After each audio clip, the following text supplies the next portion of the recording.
మహబూబాబాద్ జిల్లా జిఆర్ఎంలో Mudiraju community hall కబ్జాకు గురైందని స్థానికులు ఆరోపిస్తున్నారు. కాంగ్రెస్ పార్టీ మండల అధ్యక్షులు మారపోయిన వెంకటేశ్వర్లు కబ్జాకు పాల్పడినట్లు ఆరోపిస్తున్నారు. పార్టీ పేరుతో అక్రమాలకు పాల్పడుతున్నారని సమాచారం. ఉన్నతాధికారులు చర్యలు తీసుకోవాలని స్థానికులు కోరుతున్నారు.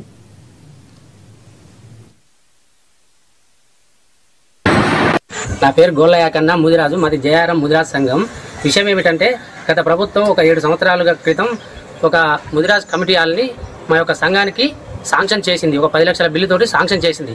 అట్టి కమ్యూనిటీ హాల్ని అప్పటి అధ్యక్షులు అయినటువంటి మారబోయిన వెంకటేశ్వర్లు గారు, ఇప్పుడు ప్రస్తుతం కూడా అతనే ఉన్నాడు, అతను అట్టి కమ్యూనిటీ హాల్ని కబ్జా చేసి తన సొంత అవసరాలకు ఉపయోగించుకున్నాడు.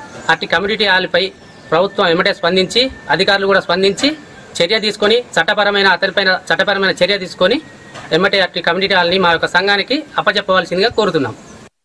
నా పేరు గోల్లయ్య కన్నా ముదిరాజు. మాది జయారం ముదిరాజ్ సంఘం.